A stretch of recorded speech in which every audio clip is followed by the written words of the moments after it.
नमस्कार दोस्तों, स्वागत है आपका बॉन्साई ब्लेसिंग्स में। तो दोस्तों, आज की वीडियो में हम बताने जा रहे हैं सिंडर के बारे में।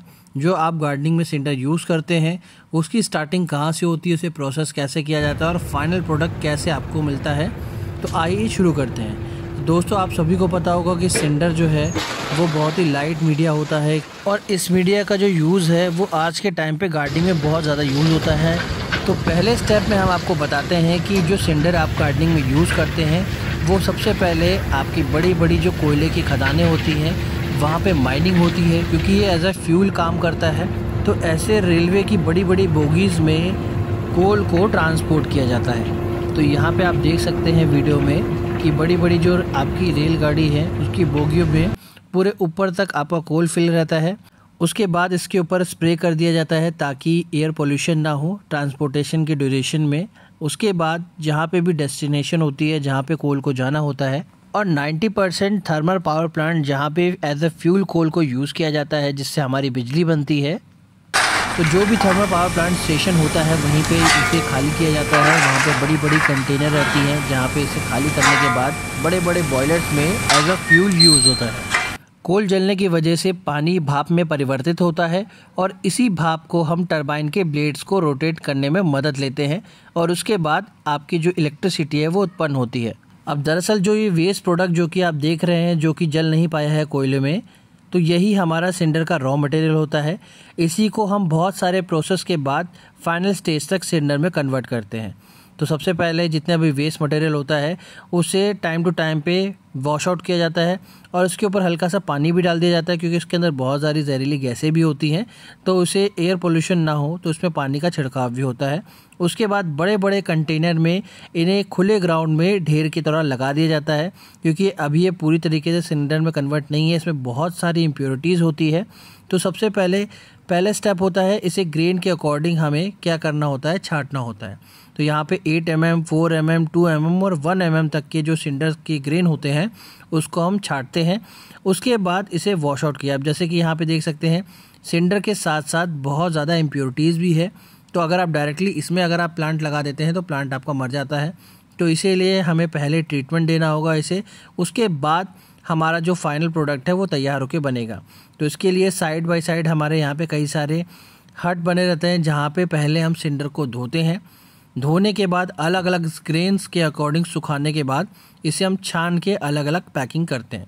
अब जैसे कि आप देख सकते हैं कि यहाँ पे अलग अलग जो ढेर लगे हैं, पहले तो हम इसे अच्छे से छानते हैं ताकि जो जली हुई राख है वो राख अलग हो सके। ये बड़ी बड़ी मशीन्स में रोलर घूमते रहते हैं और यहाँ कन्वेयर बेल्ट से अलग अलग ग्रेन्स के जो आपके सिंडर हैं वो देखिए यहाँ पे छत के साइड में हो जाते हैं।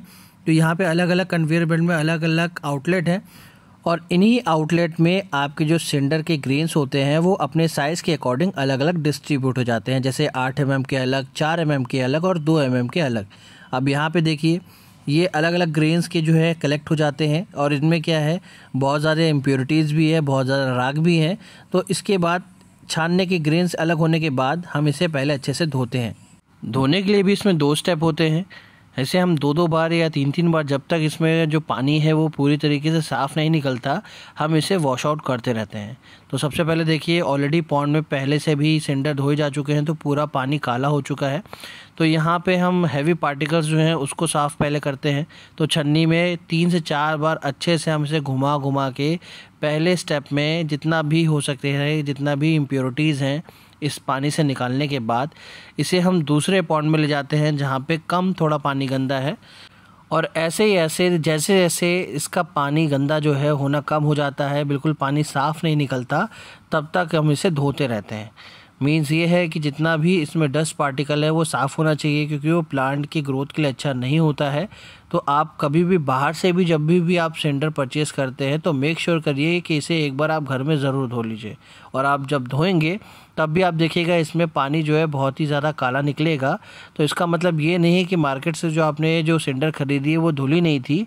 दरअसल होता ये है कि जो आपका जो ये पार्टिकल होता है सिंडर, ये धीरे धीरे क्या होता है, डिकम्पोज होता रहता है, तो इसमें कालिक निकलती ही रहती है। इसीलिए 80% का जो सिंडर हो जो आपका ऑलरेडी प्रोसेस हो रहा होता है उसकी 80% इम्प्योरिटीज़ पहले ही निकल जाती है। और दोस्तों, मार्केट में भी 2 टाइप की सिंडर आती है, एक सॉफ्ट कोक होती है और एक आपकी हार्ड कोक होती है। तो सॉफ्ट कोक सिंडर वो होती है जो कि आपके बॉयलर से जो आपका वेस्ट मटेरियल निकलता है, जो कि अभी मैंने आपको वीडियो के द्वारा बताया है। और सेकेंडली आप देखिएगा लोहार में आपके एरिया में कई सारे 1-2 लोहार आपको मिल जाएंगे जो लोहे का काम करते हैं, बर्तन बनाते हैं। तो वो जो कोयल का यूज़ करते हैं उसके बाद जो बच जाता है वो आपका हार्ड कोक होता है। तो आमतौर पे सॉफ्ट कोक का यूज़ ज़्यादा होता है। अगर आप करना चाहें तो हार्ड कोक का भी यूज़ कर सकते हैं। तो ऐसे ये बड़े बड़े पीसेस में आता है, तो इसको घर में ही आपको प्रोसेस करना पड़ेगा। पहले इसको आपको छोटे छोटे ग्रेन्स पे तोड़ना होगा हथौड़े की मदद से। उसके बाद छन्नी से इसमें जितनी भी राख है उसको अलग करना होता है, क्योंकि राख आपकी बॉडी आपके प्लांट के लिए अच्छी नहीं होती। जो नया प्लांट लगा रहे हैं आप उसके लिए, बाकी राख आपका एज ए फर्टिलाइज़र आपका अच्छे से काम करती है, पेस्टिसाइड्स को दूर रखती है। लेकिन आपकी जड़ों के लिए जो राख है वो अच्छी नहीं है जब आप सिंडर में यूज़ कर रहे हैं, क्योंकि ये आपकी राख नीचे जाके आपके पानी की जो क्लियरेंस है उसको जाम कर देगा और पानी को होल्ड रखेगा, जिससे आपके प्लांट की जो जड़ें हैं वो गल जाएंगी। इसीलिए आपको उसे छान देना होता है। छानने के बाद 3 से 4 बार आप अच्छे से धो लीजिए। उसके बाद देखिए सिंडर में कोई भी माइक्रो न्यूट्रिएंट्स नहीं होते हैं, तो इसमें आप वर्मी कंपोस्ट, वर्मी कोलाइट आप मिक्स ज़रूर करिए अगर आपको प्लांट की ग्रोथ को अच्छे से बढ़ाना है। तो अगर आप सिर्फ सिंडर में लगा देंगे तो सिंडर एक तरह का एक सॉइल मीडिया होता है, इसके अंदर कोई भी न्यूट्रिशन या कोई भी माइक्रो न्यूट्रिएंट्स नहीं होते हैं। तो मेक श्योर करिए कि सिर्फ सिंडर में अपने प्लांट को अगर आप लगाएंगे तो उतनी अच्छी ग्रोथ आपको नहीं मिलेगी। तो अलग से फर्टिलाइज़र के लिए आपको बोन मील, वर्मी कोलाइट या फिर वर्मी कंपोस्ट का यूज़ ज़रूर करना है। और इसमें अगर आपको रेशियो लेना है तो आप 60 और 40 का रेशियो ले सकते हैं।